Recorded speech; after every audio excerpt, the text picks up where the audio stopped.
eu quero aqui, primeiro, me associar ao pronunciamento feito agora há pouco pelo companheiro senador Humberto Costa, líder da nossa bancada, quando reafirmou aqui exatamente a posição da nossa bancada pelo fim do financiamento empresarial a campanhas e partidos. E nessa direção, o senador Humberto Costa aqui adiantou que a essas alturas, qualquer iniciativa aqui de fazer, tramitar em regime especial a chamada PEC 113, que trata, entre outros itens, do financiamento empresarial, não contará de maneira nenhuma com a liderança, com o aval da liderança do PT.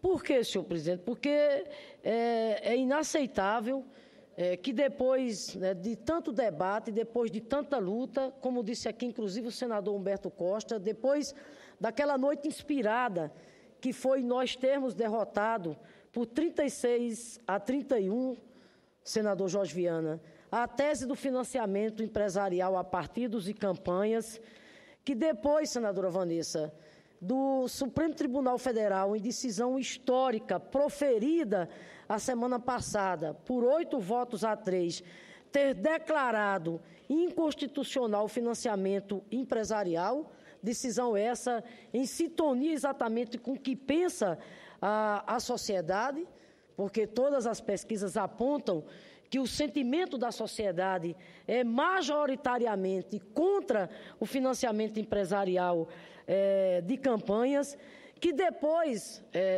da expectativa de que a presidenta Dilma, em respeito à decisão do próprio Supremo e também em sintonia com a sociedade, deverá exatamente vetar o dispositivo do projeto de lei 1375, que trata do financiamento empresarial.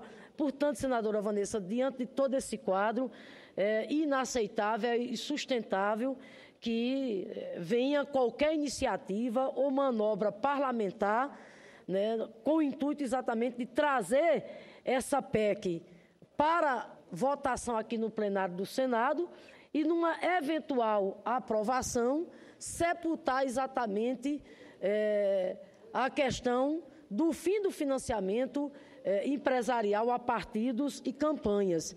Eu quero aqui dizer que o caminho que o Senado tem que adotar é exatamente o caminho de se somar ao STF, é o caminho de se somar à sociedade civil, representada por movimentos de envergadura como a Coalizão Democrática, que tem à frente entidades como a CNBB, OAB, as centrais sindicais e outras.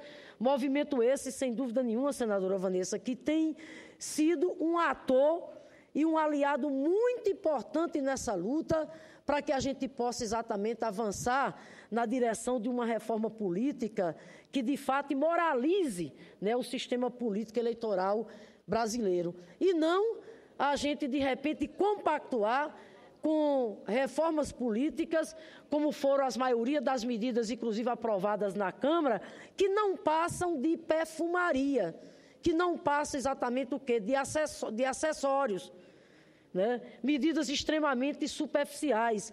Na verdade, a maior conquista que nós tivemos com o debate em curso neste ano de 2015, no que diz respeito à questão da reforma política, foi exatamente esse passo ousado que foi dado, que foi da gente ter, votado contra o financiamento empresarial a partidos e campanhas, inclusive com a participação do Senado, de forma brilhante, depois de um bom e intenso debate. Mas essa casa se pronunciou naquela noite, quando decidiu por 36-31, que nós devíamos realmente sepultar a tese do financiamento empresarial a partidos e campanhas. Repito, tese essa depois, na verdade, corroborada por quem? Pelo Poder Judiciário, pelo Supremo Tribunal Federal, que de maneira muito clara, né, colocou que o financiamento empresarial a partidos e campanhas é inconstitucional. Então, eu quero aqui, senhor presidente, portanto, dizer que seguramente não é só a liderança do PT que está vigilante e que será contra qualquer iniciativa, né, de trazer essa PEC aqui para votação no plenário desta casa, a essas alturas, e tentar exatamente modificar esse quadro. Não é só a liderança do PT, a liderança do PCdoB, a liderança do PSB e de diversos parlamentares que, de forma suprapartidária, durante este período, né, se somaram e se aliaram nessa causa que foi exatamente, com muita firmeza, a gente defender o fim do financiamento empresarial a partidos e campanhas. Quero lembrar aqui que eu tenho em minhas mãos, senador Paim, o abaixo-assinado, senadora Vanessa, que nós entregamos a semana passada, junto com a coalizão, ao Supremo Tribunal Federal. Esse abaixo-assinado está nas mãos da presidenta Dilma também. Esse abaixo-assinado aqui conta com 37 assinaturas. E, na verdade, tinha mais senadores que desejariam exatamente assinar. Então, esse abaixo-assinado é mais uma demonstração clara de que o Senado quer fazer valer a decisão que nós tomamos recentemente, quando, por 36 votos a 31, nós aqui rejeitamos a tese do financiamento empresarial a partidos e campanha. E, por fim, nós esperamos, inclusive, que a sensatez prevaleça, até porque a semana passada, em reunião do Colégio de Líderes, eu não faço parte, mas acompanhei, dado o meu envolvimento nesse tema da questão da reforma política, lá estava. E o Colégio de Líderes terminou, né, por consenso, chegando a uma decisão extremamente sensata. Já que o calendário eleitoral, né, está em cima, portanto, o que foi que se decidiu a semana passada? Se decidiu que essa PEC ela não seria mais tratada nesse período, que essa proposta de emenda à Constituição, que trata, dentre outras coisas, do financiamento empresarial a partidos e campanha, ela ficaria para um outro momento, portanto, até o dia 3 de outubro, isso não seria mais objeto de debate nem de deliberação. E assim espero, até porque, a essas alturas, uma matéria como essa, proposta de emenda à Constituição, para tramitar nessa casa a essas alturas, teria que ser através de um regime especial. E, pelo que me consta, regime especial só pode ser instalado se houver o consenso de todas as lideranças e a unanimidade do plenário. E não haverá.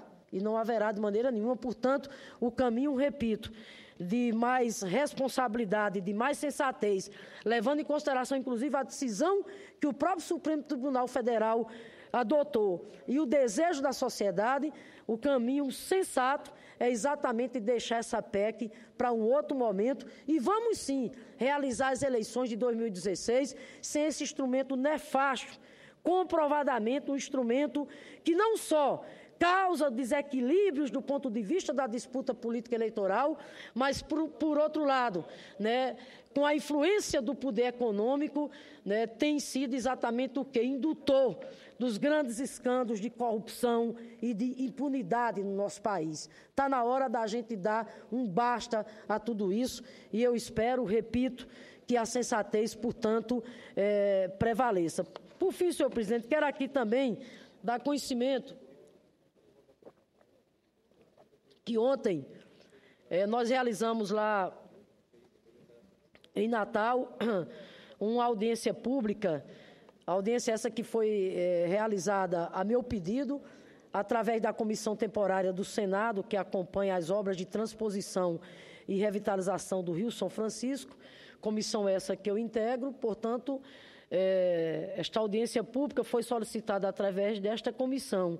E, em parceria com a Assembleia Legislativa lá do Estado do Rio Grande do Norte, nós realizamos ontem a audiência pública que teve como objetivo discutir exatamente o andamento das obras da transposição e revitalização do São Francisco, bem como discutir o andamento das obras lá no Rio Grande do Norte e os impactos sobre a população do semiárido nordestino. A audiência foi muito boa, senhor presidente. Nós contamos com a presença do ministro da Integração, Gilberto Ock, que, mais uma vez, né, foi muito atencioso. Contamos com a presença do governador do Estado, Robson Faria, com a presença expressiva do presidente daquela casa, deputado Ezequiel Ferreira, bem como dos demais parlamentares, com a presença muito expressiva dos prefeitos. A Federação dos Municípios do Rio Grande do Norte, liderada pelo prefeito de Mossoró, convocou os prefeitos que lá compareceram, vereadores, vereadoras e a sociedade civil, senhor presidente, lá representada pela igreja, Dom Jaime, que tem um trabalho, né, muito importante, um trabalho muito eficiente, um trabalho muito respeitado nessa área exatamente das ações de convivência com a seca, e a presença, claro, dos representantes do setor produtivo e dos representantes exatamente dos trabalhadores, Federação dos Trabalhadores Rurais, etc., etc. Quero dizer, senhor presidente, que, sem dúvida nenhuma, uma audiência muito especial para nós, porque não tratou de um tema qualquer, tratou do tema exatamente da questão do São Francisco. E as águas do São Francisco, né, é um tema que toca muito forte o coração do povo nordestino. Nosso estado, Rio Grande do Norte, junto com a Paraíba, Pernambuco, o Ceará, vive mais um período dramático de seca, 4 anos de seca.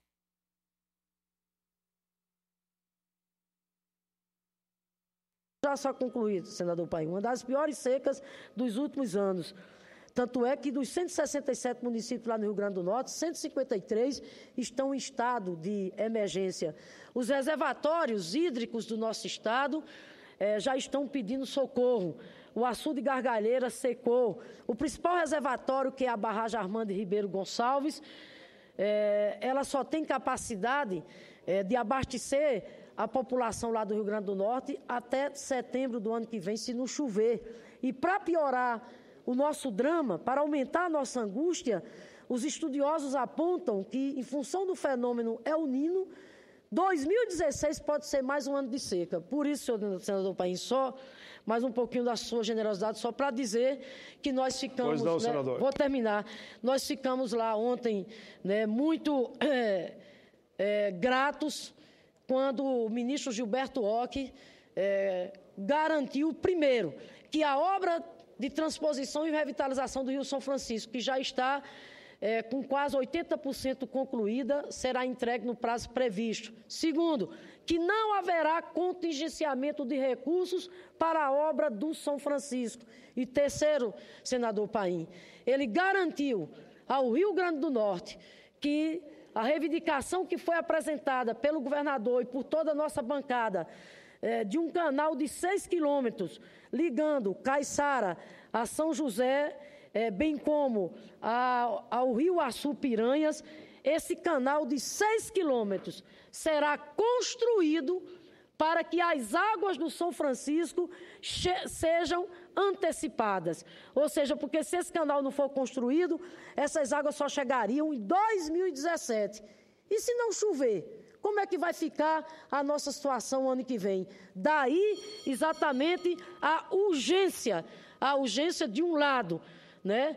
A conclusão da obra-mãe, que é a transposição do São Francisco, mas associado exatamente à construção desse canal. E nós lá tivemos ontem o compromisso firme do ministro Gilberto Occhi, que a presidenta Dilma assegurou. Os estudos estão em curso, é uma obra no valor de 150 milhões e, portanto, o canal será construído, bem como as demais obras em curso, a doutora de Gato e Rápido, a Cari Currais Novos, Pau dos Ferros e Carnaúba, que serão entregues até dezembro deste ano, e a conclusão, a continuidade de Oiticica. E o canal, repito, esse canal de 6 quilômetros, ele assegurou que será entregue até o ano que vem.